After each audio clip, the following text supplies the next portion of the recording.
Hello guys! For today's video, maaga nga pala kaming pumunta ng market para bumili ng aming lulutuin mamaya.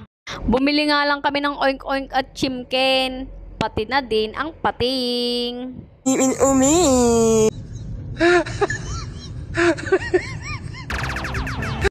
Dito na nga lang din kami guys sa market, bumili ng sibuyas, bawang at luya kasi mahal nga naman talaga kung sa tindahan pa kami bibili. Umuwi na nga kami guys, agad-agad para pagdating namin sa bahay, ready na namin guys yung mga pinamili namin.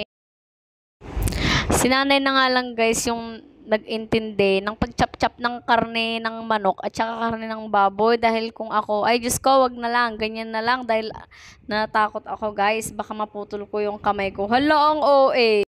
Charot! Ako nga pala guys ang nag-intindi dito sa pating kasi nga naman mas madali itong gawin guys.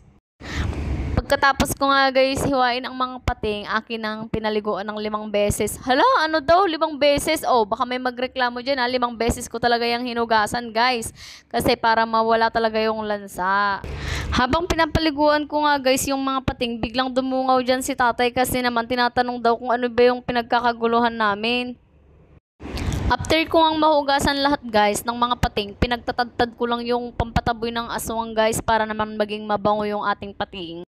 Fast forward nga guys dahil pagdating ng alas 3, sinimulan na naming magpabaga ng uling. Pasensya na guys sa aming ihawan dahil marami na ang pinagdaanan at patuloy pa ring lumalaban. Ala, naghuhugot ang person. Habang nag-iihaw nga kami guys, sinabay ko na rin yung pagpiprito ng pating guys para naman hindi masayang yung oras. Pagkatapos nga namin guys maprito at maihaw ang lahat ng mga yan guys at gabi na nung natapos kami, ayan guys, kakain na po kami.